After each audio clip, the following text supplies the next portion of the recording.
बता दूंगा मैं, ठीक है। ऐसे मत किया करो यार, मुझे सुबह बुला लो, मुझे शाम को बुला लो, ऐसे नहीं होता, एक साथ आना पड़ता है। और ऐसा क्या है यार, तुम्हारे पास बहाने ही है ऐसे कि कल मेरा ये है, स्कूल का काम है, जो भी है। तुम्हारे एग्ज़ाम चलते तुम छुट्टी मार लेते हो, ऐसे क्यों करते हो? मत मारा करो, कभी मत मारो छुट्टी, कभी नहीं मारनी चाहिए। तुम्हारी तुम्हारी क्लास छूट गई, फिर तुमको देखना पड़ेगा, उसमें टाइम ज़्यादा लगेगा। हाँ वो अलग बात है, उसमें तो कुछ नहीं, लेकिन एग्ज़ाम चल रहा है तो उसकी तैयारी तुम पहले ही कर लो ना, ऐसे टाइम एडजस्ट करो कि तुमको छुट्टी ना लेनी पड़े। छुट्टी लेके तुम दूसरे की मैं 1 घंटे पता नहीं क्या कर लूँगा, ले ऐसे नहीं होता, छुट्टी मत मारा करो।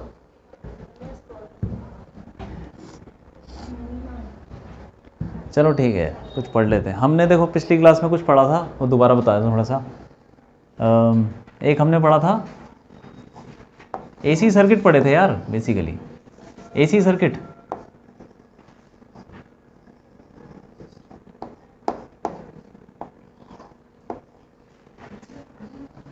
ऐसा कुछ पढ़ा था हमने,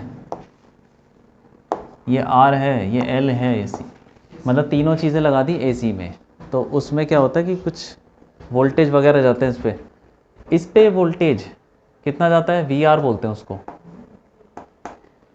ये हो जाता है आई आर और sine omega T.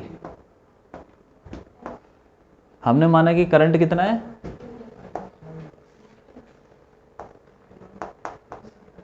I not R, sorry I not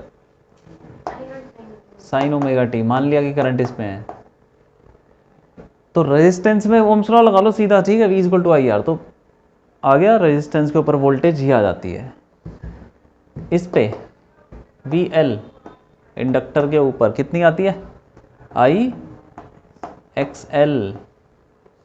XL क्या चीज़ है, इसका एक कुछ रिएक्टेंस होता है रेजिस्टेंस के जैसा। ये पढ़ा है क्या ऐसे, पहली बार पढ़ रहे हो? क्यों, एक्सएल सुना है क्या पहले?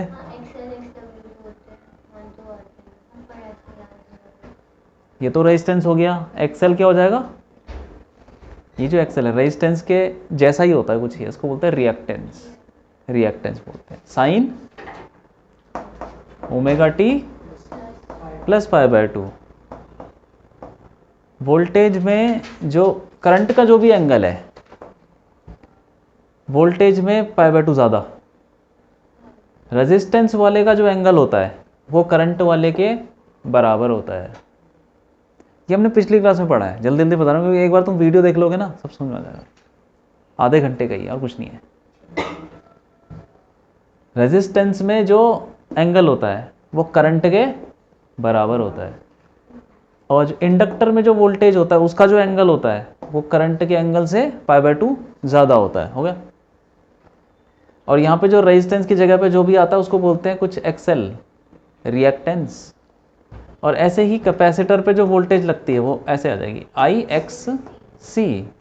एक्स सी भी एक रेजिस्टेंस की तरह है, इसको भी रिएक्टेंस बोलते हैं, कैपेसिटिव रिएक्टेंस। ये क्या हो जाएगा, sign omega T minus pi by 2। इसका जो एंगल होता है, वोल्टेज का जो एंगल है, कैपेसिटर के ऊपर जो भी वोल्टेज लगी हुई है उसका जो एंगल है वो करंट के एंगल से पाई बाय 2 कम है। बस ये तुमको याद रखना है, इसका डायग्राम बनता है।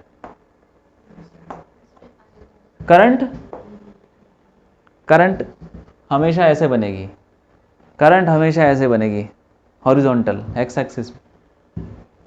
वी आर का एंगल क्या है, करंट के बराबर ना, तो वो करंट की डायरेक्शन में आ जाएगा वी आर। वी एल का एंगल क्या है, करंट वाले से पाई बाय 2 ज़्यादा, तो पाई बाय 2 ज़्यादा बन जाएगा कितना, 90 डिग्री ज़्यादा। करंट से पाई बाय 2 ज़्यादा तो इधर को, और इस कैपेसिटर के जो वोल्टेज का एंगल है वो पाई बाय 2 कम है करंट के एंगल से। देखो तो वो कैपेसिटर कहाँ पे आ जाएगी, उसका वोल्टेज नीचे। ये क्या है एंगल, करंट का एंगल कितना, ओमेगा टी। वी आर भी इधर है क्योंकि वी आर का एंगल भी ओमेगा टी है, तो दोनों का एंगल ओमेगा टी, तो दोनों सेम डायरेक्शन। वी सी का एंगल देखोगे, वी एल का एंगल 90 डिग्री ज़्यादा है, इसीलिए वो ऊपर आ गया, ज़्यादा हो गया। वी सी का एंगल 90 कम है तो नीचे आ गया। ठीक है, अब ये जो V R V L V C है, इसको तुम वेक्टर की तरह जोड़ो। वी एल और वी सी ऑपोजिट डायरेक्शन में है, तो ये क्या हो जाएगा net, V L minus V C. अरे दो वेक्टर ऑपोजिट होते हैं क्या होता है, माइनस हो जाते हैं, तो ये दोनों माइनस हो गए, we L minus V C. और इधर क्या लग रहा है, वी आर, करंट भी इधर ही है जो भी है, वी आर और ये दोनों, इन दोनों का नेट कैसे निकलेगा, नेट वोल्टेज निकालने। करंट तो मैं पता ही आई है भाई, तीनों में तो सेम करंट है ये वाला, लेकिन वोल्टेज तीनों में अलग अलग है। लेकिन एक नेट वोल्टेज भी तो आएगी भैया, इन तीनों की वोल्टेज ऐड करोगे तो कुछ आएगी ना। तो ऐड कैसे करनी है, ऐसे करनी है वेक्टर की तरह, इसको बोलते हैं फेजर, फेज डायग्राम। और फेज डायग्राम में ऐड कैसे करते हैं, वेक्टर की तरह। इन दोनों को वेक्टर की तरह ऐड करो, तो नेट क्या हो जाएगा, root V R square plus V L minus V C का, बस भाई ये हो गया। ये वी आर एम एस है, कुछ नहीं लिखा तो वी आर एम एस है, ठीक है, नेट वोल्टेज कुछ नहीं बोला तो V R M S. V R M S is equal to I Z, जैसे ओम्स लॉ लगता है ना, V is equal to I R, वो तो रेजिस्टेंस पे लगता है। इस पे क्या लगेगा, V is equal to I XL, इस पे क्या लगेगा, आई एक्सी। लेकिन तीनों पे एक साथ अगर मैं इन तीनों का इक्विवेलेंट निकालूं तो क्या आएगा, उन तीनों का इक्विवेलेंट क्या होगा, जेड। जेड क्या है, तीनों का इक्विवेलेंट, जैसे इक्विवेलेंट रेजिस्टेंस निकालते हैं वैसे ही है, जेड हो गया इक्विवेलेंट ऑफ तीनों का, I R M S Z. ठीक है, जेड क्या चीज़ है, इक्विवेलेंट। देखो इसमें देखो, इसको लिख सकते हैं I R, I XL, I XC, I common ले लो तो वो बाहर आ गया, तो बचा क्या, आर स्क्वायर प्लस एक्सएल, क्योंकि आई तो बाहर आ गया ना, एक्सएल माइनस होल स्क्वायर, वही है आर स्क्वायर प्लस जेड आ गया। इक्विवेलेंट क्या बोलते हैं उसको, रेजिस्टेंस नहीं बोलेंगे, रिएक्टेंस बोलेंगे, तो उसका नाम है इम्पिडेंस। इम्पिडेंस है ये। अब इसका नेट आ गया भाई, कहाँ, यहाँ पे आ गया कहीं, वी नेट आ जाएगा जैसे वेक्टर में आता है। अब उसका कुछ एंगल होगा, करंट और वोल्टेज के बीच में कुछ एंगल होगा, उसको बोलते हैं फेज डिफरेंस। जैसे यहाँ पे हम निकालते हैं ना फेज डिफरेंस, इक्वेशन निकालने के लिए phase difference between V R और आई जीरो, क्योंकि दोनों का एंगल सेम है भाई। Phase difference between V L और I pi by 2, phase difference between V C और आई अगेन पाई बाय 2, बस आगे पीछे कौन है वो वाली बात है। तो फेज डिफरेंस कैसे निकलेगा, वेक्टर कैसे निकलता है, tan फाई, वेक्टर में होता है ना यार, ऊपर वाला कंपोनेंट और इधर वाला, जैसे कि 3i प्लस 4j, तो tan फाई निकालोगे तो क्या आएगा, 4/3, 3 इधर 4 ऊपर। क्यों, यह पता है कि नहीं, मैं थोड़ा वेक्टर 11th में पढ़ा है, 4/3 ये आ गया, ऐसे निकालना है। तो ऐसे इसमें भी निकाल लो, vertical upon horizontal, V L minus V C upon V R, या फिर आई डाल के, आई तो कट जाएगा, X L minus X C, I X L, I X C, I cut गया, ठीक है, ठीक है। इक्वेशन क्या बनेगी, वी की मतलब नेट वोल्टेज, इक्विवेलेंट वोल्टेज, पूरा वोल्टेज क्या बनेगी,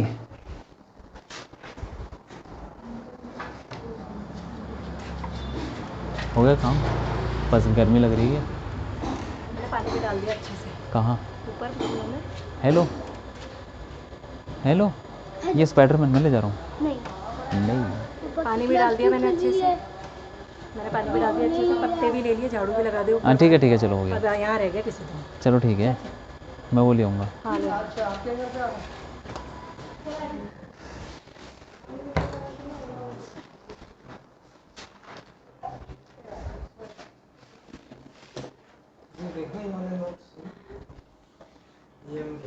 अरे छोड़ो यार, मैं जो दे रखा हूँ। ठीक है, नेट वोल्टेज, अरे इक्वेशन क्या बनेगी, V is equal to V naught sine omega T plus phi, क्योंकि करंट और वोल्टेज के बीच में कितना एंगल है, फाई।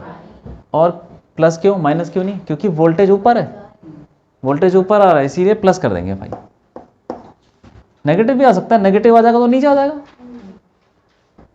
तो जब एक्सेल ज़्यादा है, एक्सेल ज़्यादा होगा तो पॉजिटिव आएगा ना, तो वोल्टेज ऊपर आ जाएगा, और एक्सी ज़्यादा हो जाएगा तो नीचे आ जाएगा। तो अगर वोल्टेज ऊपर आ रहा है तो उसको बोलते हैं वोल्टेज करंट से आगे चल रहा है। आगे चल रहे को बोलते हैं लीड कर रहा है। वोल्टेज क्या कर रहा है, लीड कर रहा है। जब फाई पॉजिटिव है तो वोल्टेज लीड कर रहा है, और जब नेगेटिव है तो पीछे। हाँ, तो करंट लीड करेगा, तो वोल्टेज नीचे आ जाएगा तो करंट आगे चल रहा है, वोल्टेज पीछे, तो करंट लीड करेगा। ठीक है, तो ये इक्वेशन समझ में आ गई। वी नॉट क्या है, अरे आई नॉट जेड, जैसे वी आर एम एस है जेड वैसी। ठीक है, ठीक है। करंट की इक्वेशन ये रही, वोल्टेज की इक्वेशन हमने ये निकाल दी। और क्या है, फाई की वैल्यू भी निकाल दी, फेज डिफरेंस। ठीक है, वेक्टर से फेज डायग्राम बना, बात समझ में आ गई। ये पढ़ा था हमने एक्चुअली और भी चीज़ पढ़ी थी, प्योर रेजिस्टेंस, मतलब रेजिस्टेंस का अलग सर्किट बना के बताया था, तीनों का अलग बताया था, फिर कुल मिला के यही सब आया था। एक बार देखना तो समझ में आ जाएगा। ठीक है, आज जाके देख लेना रात को, अरे आधे घंटे का ही है यार, खाना खाते खाते देख लोगे तुम, उसमें क्या है। ठीक है, आ जाओ।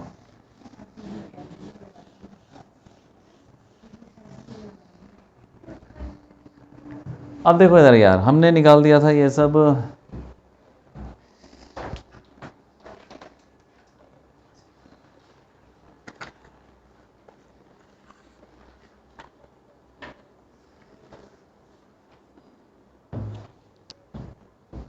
हाँ, तो V R M S is equal to I R M S Z, ये निकाल लिया। जेड हमें पता ही है जो भी है। एक सर्किट मान लो, एल सी आर सर्किट है जो भी बनाया था, उसमें करंट हमको मैक्सिमम करना है, करंट मैक्सिमम करना है, मैक्सिमम करना होता है करंट। क्यों करना होता है, जैसे मान लो तुम बल्ब खरीद के लाए, ठीक है, तो बल्ब 60 वाट का है, लेकिन तुमने लगाया तो वो जब धीरे से चल रहा है, थोड़ा थोड़ा जल रहा है, मतलब अपना फुल वो ब्राइटनेस नहीं दे रहा। होना क्या चाहिए, पूरी ब्राइटनेस चाहिए, तो अपनी करंट क्या जाना चाहिए उसमें, मैक्सिमम। कम करंट जाएगा तो डिम दिखाएगा, है ना। ऐसे ही पंखा मान लो, पंखा तुमने चलाया तो धीरे धीरे चल रहा है यार, 5 नंबर पे भी धीरे धीरे चल रहा है, तो क्या होना चाहिए भाई, करंट कम जा रहा है तभी तो धीरे चल रहा है। तो करंट क्या जाना चाहिए हमारे सिस्टम में, जितनी उसकी रेटिंग है। जैसे मान लो एसी में लिखा हुआ 3 एम्पेयर और जा रहा है 1 एम्पेयर, तो क्या चलेगा एसी। ठीक है, ऐसे ही पंखे में लिखा हुआ है 0.5 एम्पेयर और जा रहा है 0.1 एम्पेयर, 5 गुना कम जा रहा है, तो क्या चलेगा, कुछ नहीं। तो करंट जाना चाहिए मैक्सिमम, जितना वो डिज़ाइंड है। ठीक है, अप्लायंस उसके लिए करंट मैक्सिमम कैसे जाएगा बताओ। करंट मैक्सिमम जाना चाहिए, ठीक है। हैं क्या चीज़, अरे करंट देखो ना, आई आर एम एस क्या है, V R M S upon Z. ये जो वी आर एम एस है ना, ये नॉर्मल वोल्टेज है, यहाँ पे जो आ रही है 220, उसका तुम कुछ नहीं कर सकते। नॉर्मली देखा जाए पंखे लाइट ये जो चलते हैं 220 पे ही चलते हैं, ठीक है, इसका कुछ नहीं कर सकते ये तो। हाँ जी, जेड इसका कुछ नहीं कर सकते ना तुम, तो जेड को ही देखना पड़ेगा। जेड क्या होता है भाई, ये रहा ना पूरा Z, root are square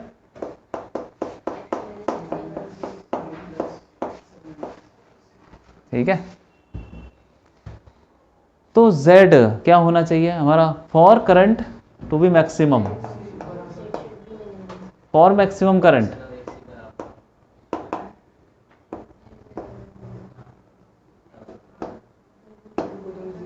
maximum current कब होगा, जब जेड मिनिमम होगा फॉर मैक्सिमम करंट जेड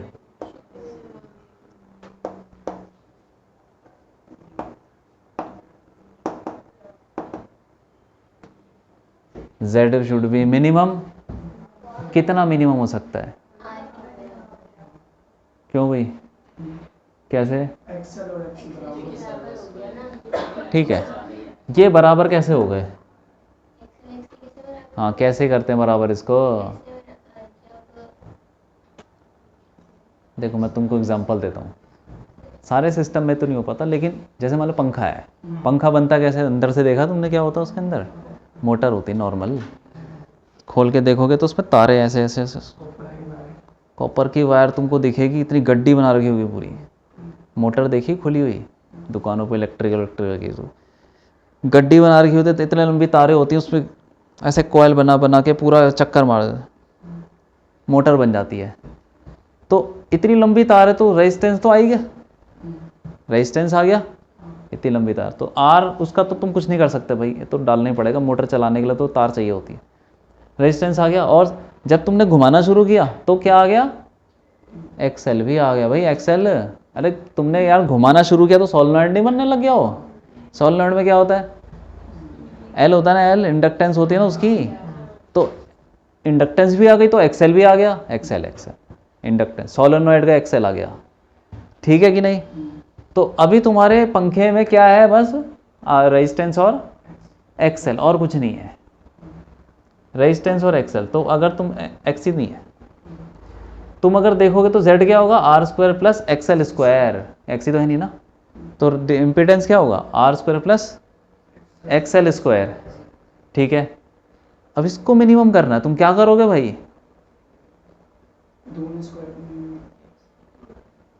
क्या कैसे मिनिमम करोगे? मोटर तो तुम्हारी बन गई, आर भी फिक्स हो गया है, मान लो 100 मीटर की तार लगा दी उसके अंदर तुमने, उसका रेजिस्टेंस फिक्स हो गया, तुमने घुमा दी तो उसका एक्सेल ही फिक्स हो गया। अब क्या क्या करोगे तुम? क्या करोगे हैं? कैसे कम करोगे? ये तो Z तुम्हारा अच्छा खासा हो गया। अगर तुमको पंखा चलाना है, अगर ज़्यादा उसमें करंट डालना है तो वोल्टेज ज़्यादा करनी पड़ेगी, और उसमें खर्चा ज़्यादा लग जाएगा। तो ऐसा तो होता नहीं ना, पंखे में वोल्टेज ज़्यादा कहाँ से लगाएं, उतनी लग रही 220। तो Z कम करने का क्या तरीका? देखो अभी तुम्हारे पंखे में क्या है? R square plus XL square. ठीक है, तो क्या करो, इसे कम करने का ये तरीका है कि एक्सी डाल दो, अपनी तरफ से डाल दो एक्सी, बाहर से डाल दो,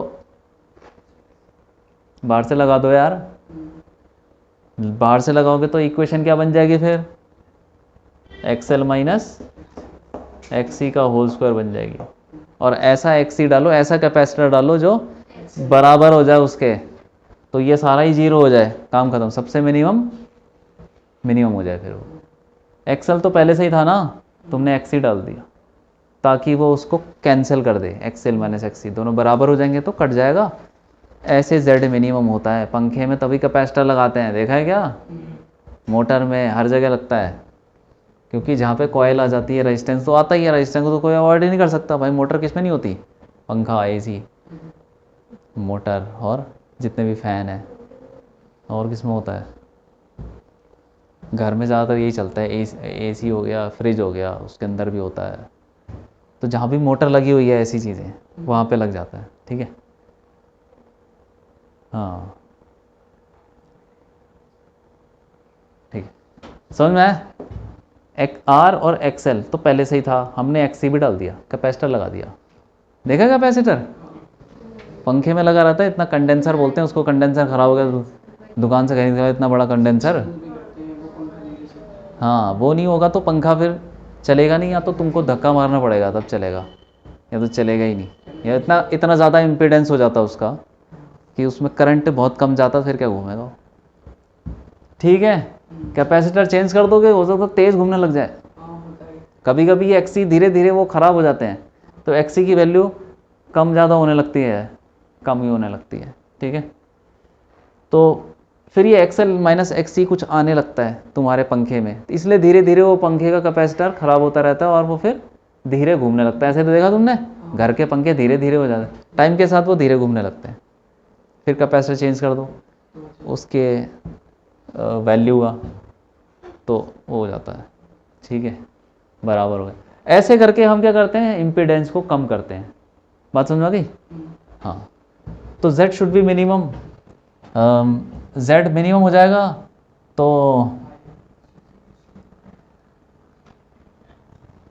XL is equal to XC हो जाएगा, ठीक है। और XL का फॉर्मूला होता है L ओमेगा, ये मैंने उसमें बता रखा है, वीडियो में देख लेना, L ओमेगा। और ये क्या होता है 1/, इसको करो multiply, omega square is equal to 1/, sorry ये तो root, omega square equal to 1/LC, omega आ जाएगा 1/√LC। इसको बोलते हैं रेजोनेंस, एंगुलर फ्रीक्वेंसी। ये जो कंडीशन है, ये रेजोनेंस ही है, रेजोनेंस कंडीशन।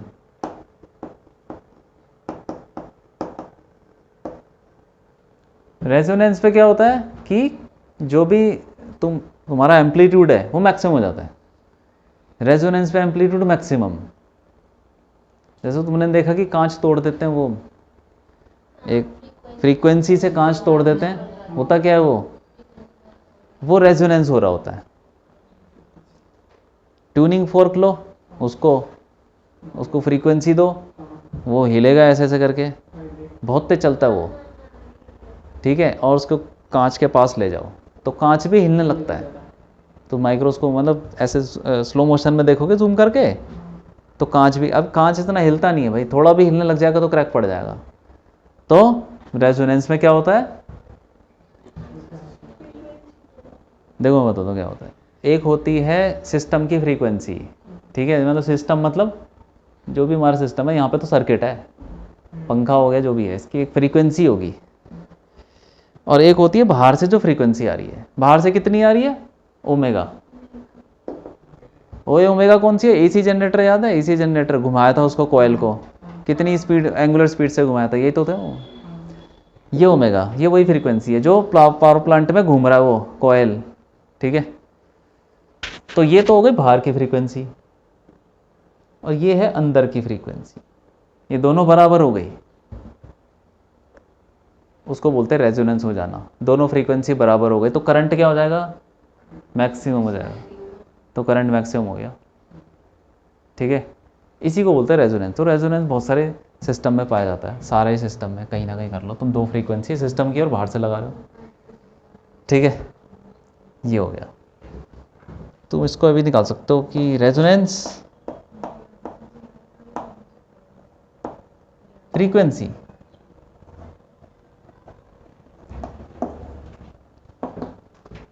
वन अपॉन 2 पाई, अरे न्यू होता है ना ओमेगा अपॉन 2 पाई, तो लगा लिया। कोई तुमसे पूछे रेजोनेंस फ्रीक्वेंसी निकालो, यही निकाल देना, ठीक है। एंगुलर कोई नहीं बोलता, मतलब अगर तुमको ऑप्शन दे रखे हैं उसके अंदर एंगुलर वो रेजोनेंस फ्रीक्वेंसी पूछा है, ठीक है, तो उसकी यूनिट देखो पहले क्या है। अगर उसकी यूनिट हर्ट्ज है तो ये निकालना है, फ्रीक्वेंसी की यूनिट हर्ट्ज होती है, हर्ट्ज। इस अगर यूनिट हर्ट्ज है तो ये निकालना है, रेडियन पर सेकंड है तो ये निकालना है। बात समझ आ गई? कहते हैं उसको फ्रीक्वेंसी, वो है रेजोनेंस फ्रीक्वेंसी। ये एंगुलर भी बोल सकते हैं, लेकिन ज़्यादा इस चैप्टर में बोलते ही नहीं है। एंगुलर रेजोनेंस फ्रीक्वेंसी मतलब यही निकाल दो, ठीक है। और सब्जेक्टिव में पूछा है तो कुछ भी निकाल दो, यही निकाल दो, ठीक है, सही है वो।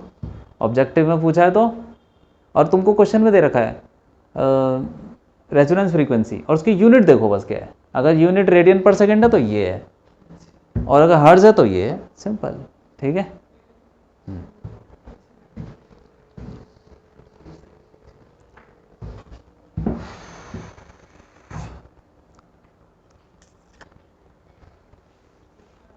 ये लिख लो ये वाला, बाकी ये सब ना वीडियो से लिखना, वीडियो से देख के लिखना ही सारी चीज़ें। अभी ये लिख लो, यहाँ से लिखो।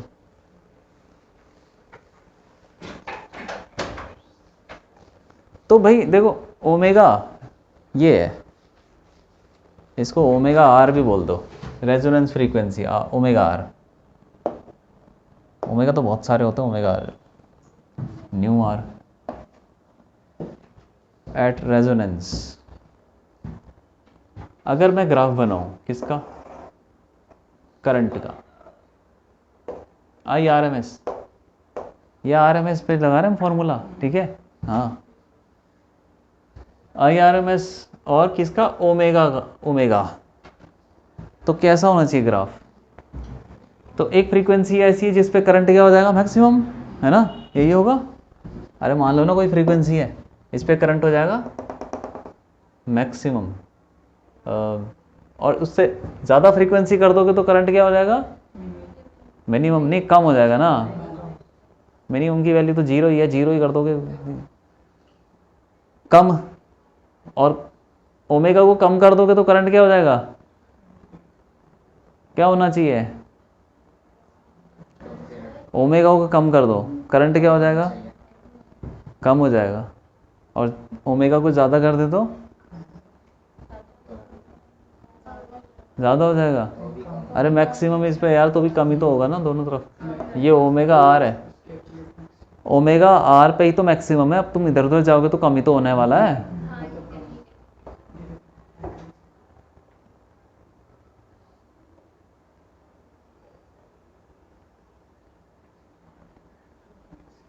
ये है ग्राफ, ठीक है, ओमेगा और करंट का। तो ओमेगा का तुम बढ़ाओ, यहाँ से तुम बढ़ाओ, आगे बढ़ाओ, पीछे बढ़ाओ, वही हो जाना है, क्या, करंट कम होगा।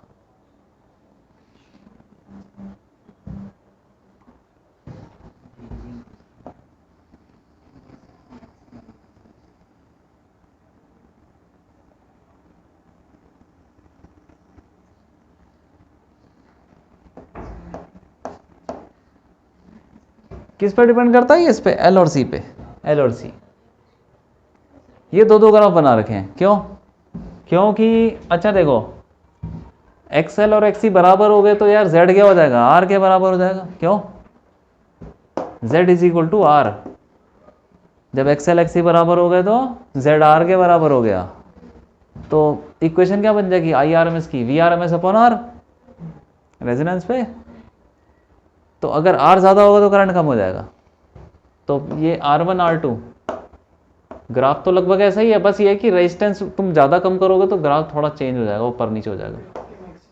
R1 कम है R2 से, ठीक है कि नहीं, रेजिस्टेंस ज़्यादा तो करंट कम, क्योंकि रेजोनेंस पे सिर्फ रेजिस्टेंस ही बचा और कुछ नहीं है, रेजोनेंस की बात कर रहे हैं, ठीक है।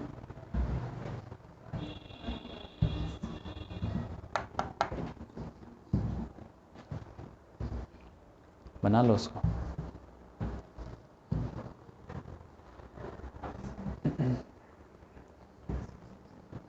ये लिख लिया ये वाला, ये हटा दूँ,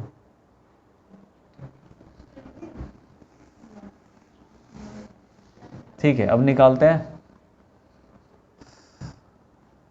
पावर, निकालते हैं पावर, पावर देखते हैं।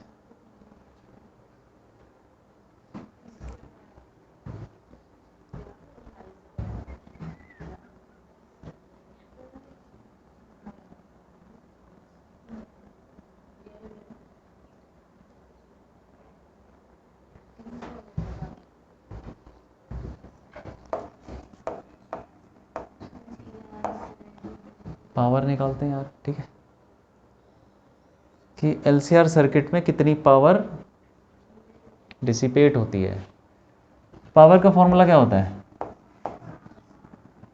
वी आई, अरे वी आई यार, क्यों, जो भी वोल्टेज है नेट और जो नेट करंट है, अभी निकाला ना हमने नेट वोल्टेज, वी नॉट क्या था वो, sine omega T plus phi है ना। पावर हम, ये तो इंस्टेंटेनियस है, किसी भी टाइम पे निकालना है ना, लेकिन हम निकालते हैं ओवर द साइकिल, एक साइकिल में कितनी पावर निकली, तो अगली साइकिल में भी उतनी निकलेगी, हर साइकिल में सेम निकलेगी, ठीक है कि नहीं। तुम एक साइकिल का एवरेज निकाल रहे हो, क्योंकि पावर चेंज हो रही है बार बार, क्योंकि करंट चेंज हो रहा है, वोल्टेज चेंज हो रहा है, तो क्या करना चाहिए हमको, एक साइकिल का एवरेज निकाल देना चाहिए। एवरेज पावर क्या हो जाएगा, ये फॉर्मूला क्या होता है एवरेज पावर का, याद है कि नहीं है, P D t upon average का यही फॉर्मूला है, इससे निकालते हैं। तो इसकी जगह रख देंगे हम V I d t upon d t. V की जगह पे वो इक्वेशन डाल दो, कौन सी, वी नॉट अभी निकाली थी ना हमने, V naught sine omega t. हाँ, और साथ में ये लिख लिया, ये बना लो जल्दी, ग्राफ बना लो।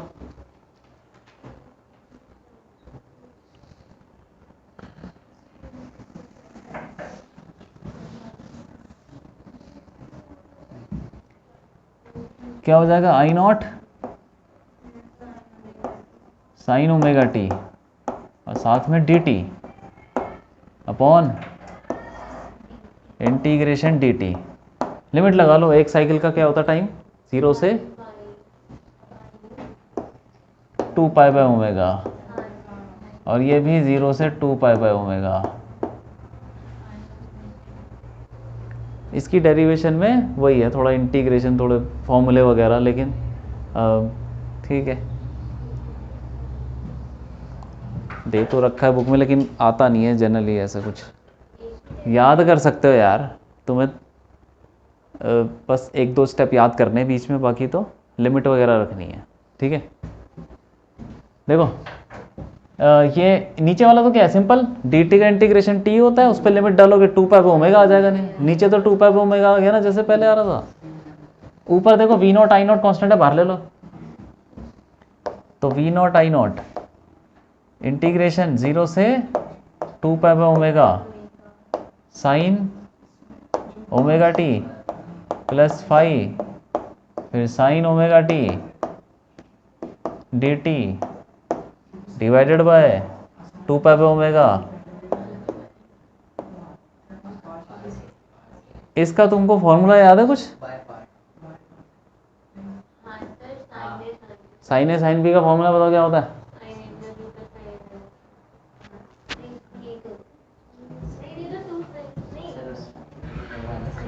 To sine A sine B, formula याद नहीं तो कोई बात नहीं, बताता। 2 sine A sine B is equal to cos A minus B minus cos A plus B. क्यों भाई, यही होता है क्या, माइनस होता है प्लस होता है, क्या होता है, हाँ माइनस ही होता है, यही है, हाँ ठीक है। ये फॉर्मूला लगाएंगे हम, ठीक है, याद करने की ज़रूरत नहीं है तुमको, ये बस 1-2 स्टेप याद करने हैं, कुछ भी नहीं है। इसके बाद सीधा वो लिख देना जो हम लिख रहे हैं, ठीक है।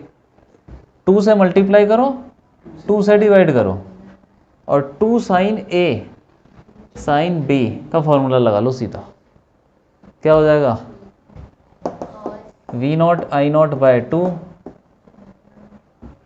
हाँ 2 साइन ए, यहाँ पे ए क्या चीज़ है, omega T plus five, B क्या चीज़ है, ओमेगा टी, तो सीधा यहाँ रख दो उसमें, कॉस ए माइनस बी, मतलब this minus this minus this, क्या होगा, ओमेगा टी का 5 बजा, हाँ कॉस 5 माइनस कॉस, दोनों को ऐड कर दो, 2 ओमेगा टी प्लस 5, और इस पे लगा दो D T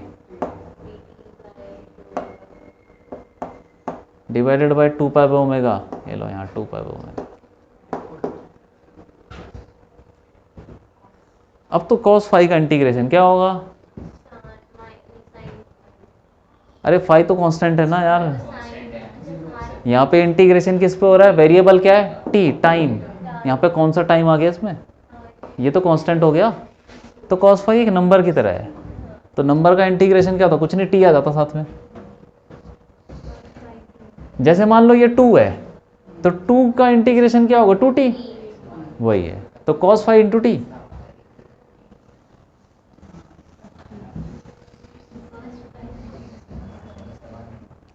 is equal to V naught I naught by 2 upon 2 pi by omega. फिर देखो इसका क्या हो जाएगा इंटीग्रेशन, cos 5 t, और t पे लिमिट लगेगी 0 से 2 पाई बाय ओमेगा, इस कॉस का क्या हो जाएगा, साइन हो जाता है, तो minus sine 2 omega T plus five, और उसमें लगाओ तुम क्या, हाँ अपॉन 2 पाई भी आएगा, 2 ओमेगा सॉरी, अपॉन 2 ओमेगा, क्योंकि वो जो चेन रूल टी के साथ जो भी होता है वो नीचे आ जाता है इंटीग्रेशन में, 0 से 2 पाई बाय ओमेगा, रख दो यहाँ पे लिमिटर, क्या हो जाएगा ये, V naught I naught by 2 upon 2 pi by omega. इसमें तो देखो 2 पाई बाय ओमेगा ही होगा और कुछ नहीं होगा, क्यों यहाँ पे, तो 2 pi by omega cos five minus, यहां पे देखो ध्यान से देखो, पहले 2 पाई बाय ओमेगा रखोगे टी की जगह पे, क्या बचेगा बोलो, हाँ साइन 4 पाई प्लस 5, वो क्या होता है,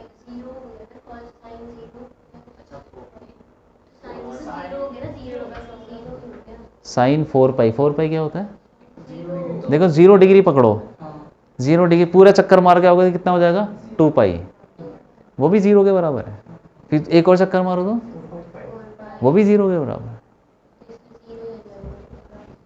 ये 4 पाई 6 पाई 8 पाई ये सब 0 के बराबर है, तो 0 डाल दो, 0 डिग्री, मैं कह रहा हूँ कि साइन 4 पाई प्लस 5, ये साइन 5 ही है, क्योंकि जो 4 पाई है वो 0 के बराबर है, और जो तुम 0 रखोगे तो साइन 5, तो दोनों वैल्यू क्या आ रही है, सेम आ रही है, sine 4 pi plus 5 upon 2 omega minus 0 रखोगे तो साइन 5 बाय 2 ओमेगा, ये 4 पाई भी तो 0 के बराबर है, अरे तो हटाओ ना उसको, sine 5 upon 2 omega minus sine, क्या बचा, कट गया ना, ये कट गया, अब क्या बचा यहाँ पे, V naught I naught by 2 divide by 2 pi by omega into 2 pi by omega cos 5, ये देखो 2 pi by omega 2 pi by omega cut गया, ये पूरा कट गया इससे, V naught I naught by 2 cos 5, ये आ गया भाई पावर, इसको तुम ऐसे लिख सकते हो, V naught by root 2 I naught by root 2 cos 5, ये वी आर एम एस है, आई आर एम एस है,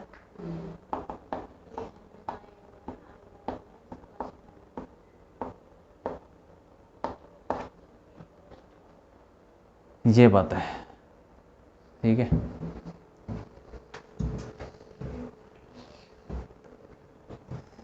लिख लो भाई, लिख लो इसको, लिख डालो,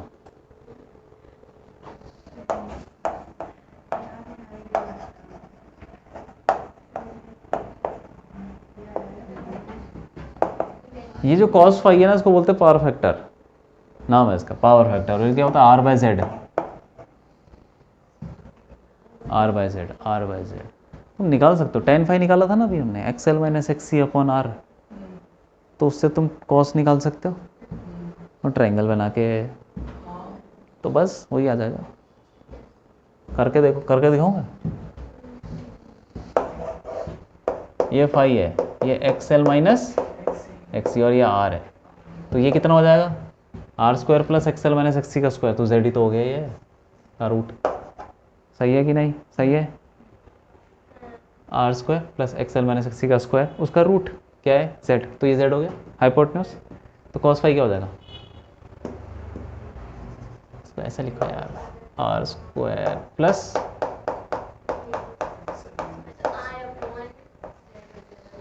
कॉस फाई क्या हो जाएगा, आर अपॉन वो हाइपोटेन्यूज, हाइपोटेन्यूज ही जेड है यार, है कि नहीं, तो निकाल नहीं सकते क्या तुम, बस, तो इसको बोलते हैं पावर फैक्टर, ठीक है,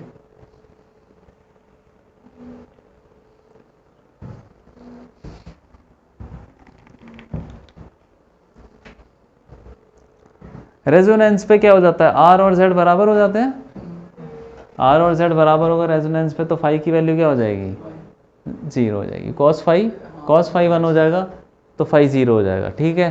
हाँ